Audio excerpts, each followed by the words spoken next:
Vamos começar esses 5 minutos respirando fundo, agradecendo a Deus o dom da vida, agradecendo a Deus tudo que a gente está passando. Tudo que a gente vive é um grande ensinamento. A gente lidar com aquilo que está aqui, com a realidade, pés no chão, né? Trazer para a consciência essa realidade e que Deus esteja sempre, né, ali conosco, Ele está, mas que nós estejamos sempre com o coração aberto, para que a gente possa, com fé, passar por essa situação que estamos vivendo hoje, seja qual for a sua. E às vezes a gente precisa dizer não, por tantos motivos. São os nossos compromissos, é tudo aquilo que a gente precisa manter, tudo aquilo que a gente precisa dizer não para viver, né? Antes de tudo, gente, dizer não é um ato de honestidade com você e com o outro. A gente tem medo de dizer não, né?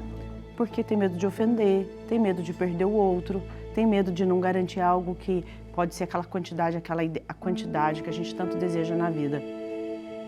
Mas isso, gente, é uma dificuldade da gente negar os pedidos, muitas vezes nasce de uma necessidade infantil de aceitação. Aprender a dizer não é um exercício de autoestima.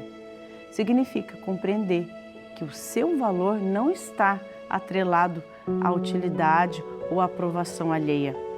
Você não é egoísta por priorizar o seu bem-estar, sua paz e seus limites, né?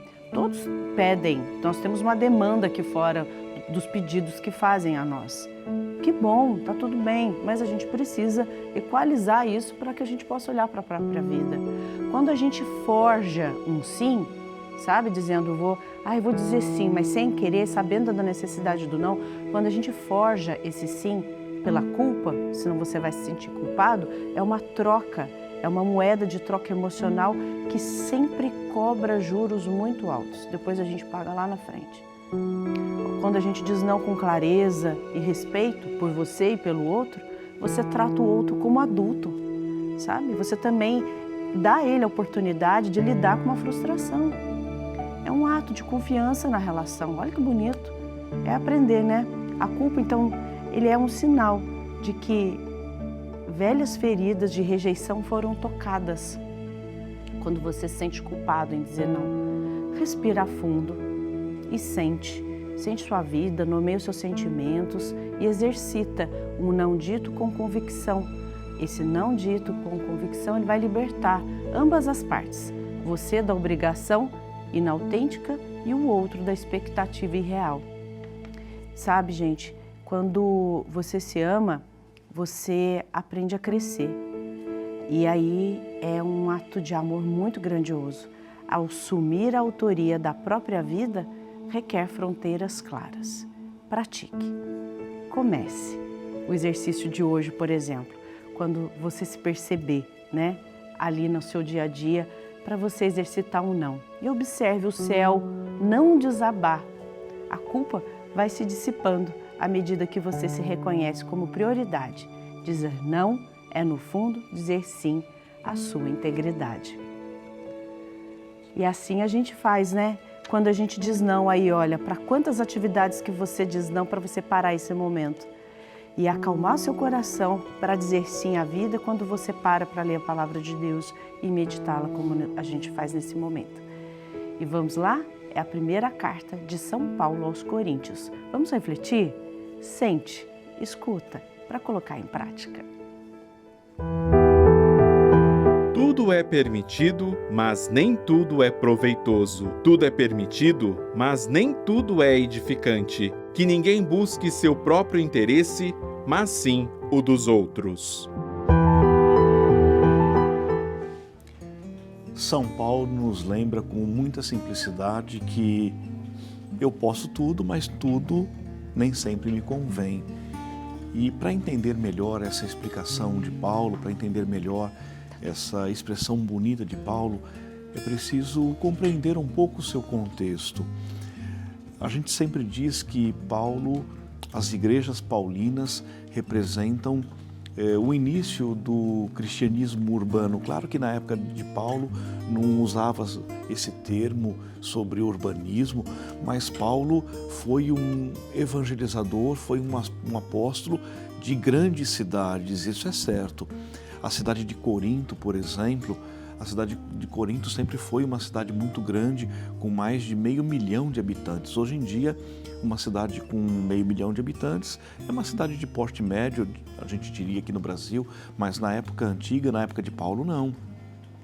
500 mil de pessoas, era de fato uma cidade muito grande, Corinto, uma cidade da Grécia, não é? E Paulo faz ali, na sua segunda viagem missionária, esse contato bonito com os cristãos de Corinto. Paulo permanece ali durante 1 ano e meio, não é simplesmente uma viagem missionária rápida, nada disso. Ali é um projeto evangelizador. E Paulo começa o trabalho dele em Corinto logo depois daquele grande fracasso de Atenas.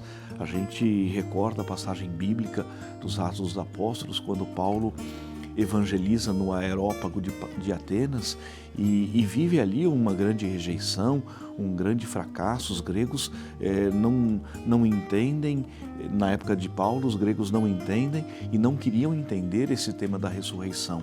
Mas a gente vê ali no trabalho missionário de Paulo em Corinto, a gente vê a resiliência, a persistência de alguém que é, por natureza, missionária. E o que Paulo consegue ali em Corinto é de fato surpreendente. Mas essa expressão, esse ensinamento de Paulo do dia de hoje, está também no contexto da grande idolatria que havia ali na época de Paulo, na igreja de Corinto. Uma cidade muito rica, culturalmente muito desenvolvida, mas também com grandes desafios, o desafio da idolatria, por exemplo. E Paulo se refere a isso, né? O cuidado, a sensibilidade cultural diante de questões que, por questão de consciência, podem ofender as pessoas, podem causar algum mal-estar, algum problema de algum ruído de comunicação, como a gente diria nos dias de hoje.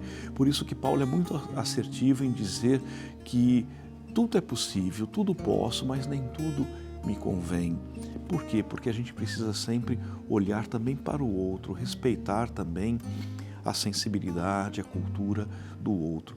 É assim que a gente vê a Igreja de Cristo crescer, através de um processo de enculturação, né? Quando o Evangelho não é simplesmente imposto para outras culturas, mas quando o Evangelho é anunciado de uma maneira gentil, de uma maneira clara, firme, mas de uma maneira gentil também. E a gentileza de Paulo diz respeito a isso, ao respeito com as diferenças culturais. Paulo dialoga, sobretudo, com as pessoas que vêm do paganismo, de culturas que adoram vários deuses.